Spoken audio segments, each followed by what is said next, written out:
Hello guys, welcome to our YouTube channel. आप देख रहे हैं बी फिल्म रिएक्ट्स। मैं हूं मोहम्मद नवीद शाह और मेरे साथ हैं मुजफ्फर अली। आज जो है हम एक और इंटरेस्टिंग वीडियो पे रिएक्शन देने वाले हैं। वीडियो का टाइटल है India versus all Muslim countries of OIC. अब ये तमाम मुस्लिम कंट्रीज का क्या कंपेयर कर रहे हैं जी, हम मिलिट्री पावर कंपैरिजन कर रहे हैं कि इंडिया की मिलिट्री पावर कितनी है और तमाम ममालिक की मिलाकर जो है मिलिट्री पावर, मतलब जो ओआईसी के जो मेंबर हैं उन ममालिक की जितनी मिलिट्री बनती है, इस्लामिक काउंसिल जो है बिल्कुल उसके अंदर जो मिलिट्री पावर है उन कंट्रीज की, तो उनके साथ हम इंडिया की मिलिट्री पावर की कंपैरिजन कर रहे हैं। वैसे तो इंडिया बहुत ज्यादा बजट इसका जो है वो इसी तरह डिफेंस बजट बहुत ज्यादा हो चुका है, 77% आई थिंक रिसेंटली जो इनका बजट बना है 2023 का, उससे भी आई थिंक ज्यादा हो चुका है क्योंकि बहुत ज्यादा प्रोजेक्ट्स इसके अंदर ऐड हो रहे हैं, मिसाइल्स बनाए जा रहे हैं। सो जी विदाउट एनी वेट चलते हैं, हम वीडियो देखते हैं और उसके बाद इस पर कुछ बात करेंगे। दोस्तों, ओआईसी यानी ऑर्गेनाइजेशन ऑफ इस्लामिक कोऑपरेशन, इसका निर्माण दुनिया में सभी मुस्लिम देशों के बीच सुरक्षा, सहयोग, विकास और शांति को प्रमोट करने के लिए किया गया था।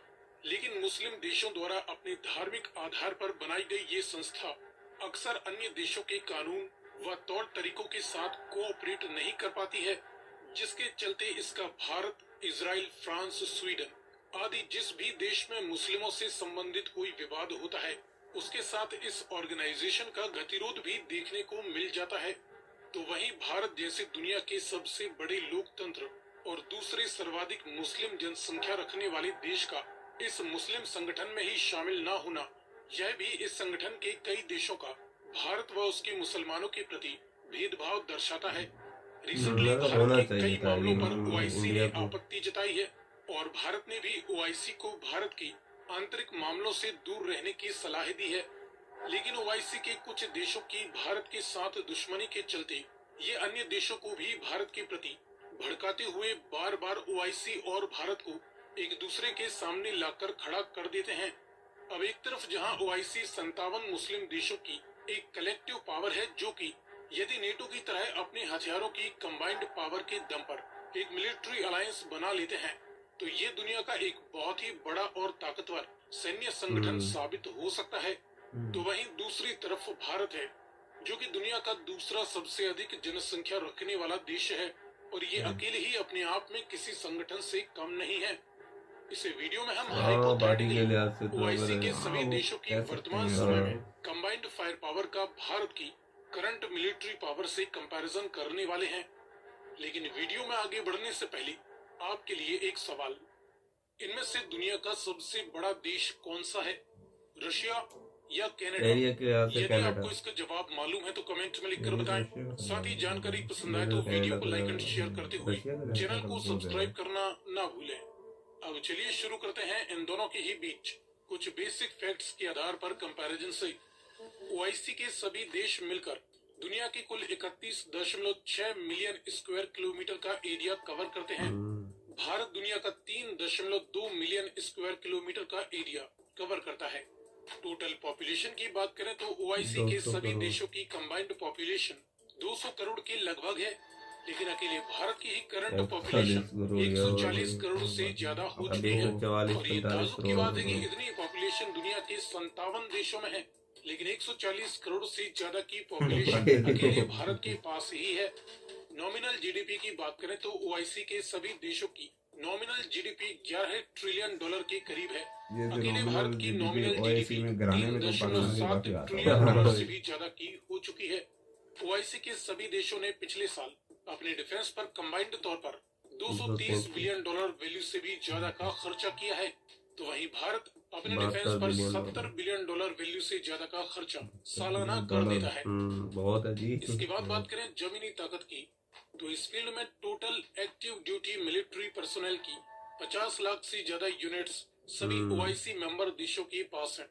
भारत के पास 14.5 लाख से ज्यादा एक्टिव ड्यूटी पर्सोनेल मौजूद हैं, लेकिन reserve and para military forces दोनों के ही पास लाखों की संख्या में है।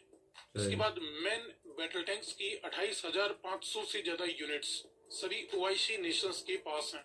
इंडिया के पास 4,600 से ज्यादा बैटल टैंक्स मौजूद हैं।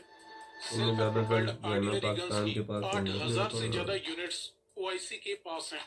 इंडियन आर्मी के पास करीबन 100 सेल्फ प्रोपेल्ड हवेजर्स बताई जाती हैं। सही। टाउड यानी फील्ड हवेजर्स की 19,000 से ज्यादा यूनिट्स ओआईसी के पास कंबाइंड तौर पर हैं। इंडियन आर्मी के पास 3300 से ज्यादा फील्ड हवेजर्स बताई जाती हैं। मल्टीपल रॉकेट लॉन्चर्स की जहां 8000 से ज्यादा यूनिट्स ओआईसी नेशंस के पास हैं। इंडियन आर्मी के पास 1500 से ज्यादा multiple rocket launch systems available हैं।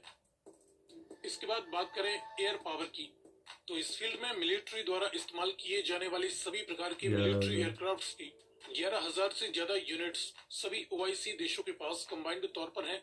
इंडिया के पास 2350 से ज्यादा टोटल मिलिट्री एयरक्राफ्ट्स अलग अलग पर्पस के लिए अवेलेबल हैं। इनमें फाइटर इंटरसेप्टर्स जैसे मल्टी रोल जेट्स की 2500 से ज्यादा यूनिट्स जहां ओआईसी मेंबर्स के पास कंबाइंड तौर पर हैं। इंडिया के पास 550 से ज्यादा मल्टी रोल जेट्स मौजूद हैं। इसके बाद डेडिकेटेड ग्राउंड अटैक एयरक्राफ्ट्स की 700 यूनिट्स सभी ओआईसी देशों के पास हैं। इंडिया के पास 120 के करीब ग्राउंड अटैक एयरक्राफ्ट्स मौजूद हैं। कॉम्बैट यानी अटैक हेलीकॉप्टर्स की 950 से ज्यादा यूनिट्स सभी ओआईसी देशों के पास हैं। इंडिया के पास 130 या उससे ज्यादा अटैक हेलीकॉप्टर्स मौजूद हैं। मास डिस्ट्रक्शन के न्यूक्लियर वारहेड्स सभी ओआईसी देशों में केवल पाकिस्तान के पास 170 से ज्यादा मौजूद हैं। इंडिया के पास भी 160 से ज्यादा न्यूक्लियर वारहेड्स होने की संभावना है। इसके बाद देखें नेवल पावर, तो इस फील्ड में बड़े एयरक्राफ्ट कैरियर्स किसी भी ओआईसी देश के पास नहीं है, लेकिन इंडियन नेवी के पास फिलहाल 2 एक्टिव एयरक्राफ्ट कैरियर्स हैं। हेलीकॉप्टर कैरियर्स की 3 यूनिट्स जहां ओआईसी देशों के पास हैं। इंडिया के पास कोई डेडिकेटेड हेलीकॉप्टर कैरियर नहीं है। दुश्मन की समुद्री शक्ति को ध्वस्त करने वाली डिस्ट्रॉयर शिप्स की 3 यूनिट्स सभी 57 ओआईसी मेंबर देशों के पास बताई जाती हैं। इंडियन नेवी के पास अकेले ही 11 हेवीली आर्म्ड डिस्ट्रॉयर शिप्स मौजूद हैं। फ्रिगेट्स की 90 यूनिट्स ओआईसी देशों के पास हैं। इंडियन नेवी इस समय 12 फ्रिगेट्स ही ऑपरेट कर रही है। कॉर्वेट्स की 100 यूनिट्स सभी ओआईसी देशों के पास हैं। इंडियन नेवी के पास 19 एक्टिव कॉर्वेट्स बताई जाती हैं। इसी प्रकार सबमरीन्स की 70 यूनिट्स सभी ओआईसी देशों के पास हैं। इंडियन नेवी के पास 17 एक्टिव सबमरीन्स मौजूद हैं। तो ये हमने देखा कंपैरिजन बिटवीन इंडियन और मुस्लिम कंट्रीज, मतलब जो 57 मुस्लिम कंट्रीज हैं ओआईसी के अंदर जी, उनकी आबादी के द्वारा और नेवल और आर्मी और एयरफोर्स के जो है ना, हमने पावर को ज़रा चेक किया। सो अगर देखा जाए तो अगर इंडिया इंडिविजुअली अगर हम देखें तो बहुत पावरफुल है, क्योंकि वो 57 ममालिक हैं।